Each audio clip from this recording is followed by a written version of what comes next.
Okay, quick video on 4-mark supply and demand diagrams based on an article from the Times today looking at these themes. Let's move on.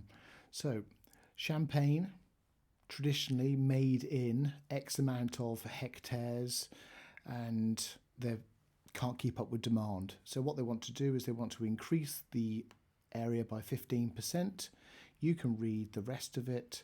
This question is using extract A, draw a supply and demand diagram and show the possible impact of expansion of the official champagne making area by 15% on the champagne market. Okay, so we're going to do our normal axes, excuse the pen, put a P at the top, and we're going to put a Q. So that's 1 mark. X marks the spot. D for down and demand, and S is the other one. So we'll stick our dots in there. We've got 1 mark so far.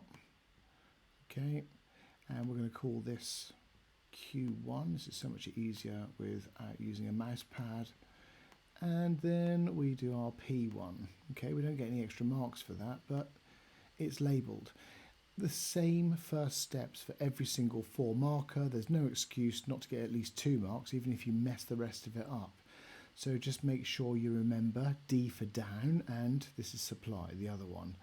Now this curve, even though it's sort of straight, is a representation of the total amount of consumers at any given time, champagne, and their willingness to pay price. Well, if it's a bottle of Dom Perignon, maybe I'm willing to pay a higher price for it, but there's less consumers for it.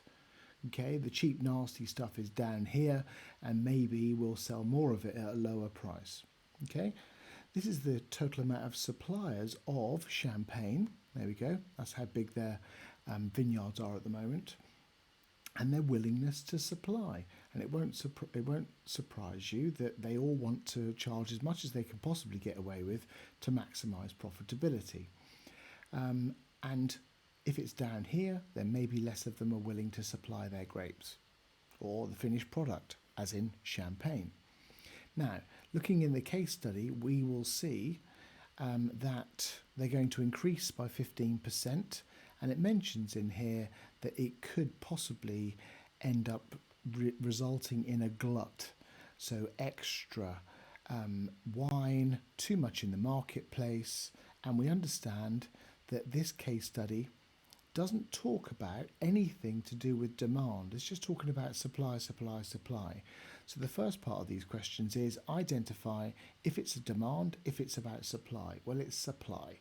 So is it more or is it less supply? Well, it's more. And we remember that less is left and more is the other way. So I'm going to put a 1 up there for my supply number 1. I'm going to put my S number 2, and I'm going to draw in my pretty lines. I've interpreted the case study to move that supply curve, which means that's a Q. I need to invest in a pen, don't I really? So I've got an extra application mark, and then the question is on the market, so assess the impact on the champagne market. Well, this could result in extra supply. There's nothing about extra demand in there. It could result in prices going down and them making more. 4 marks. Okay, remember, less is left, more is the other way. This downward curve begins with D, so does demand.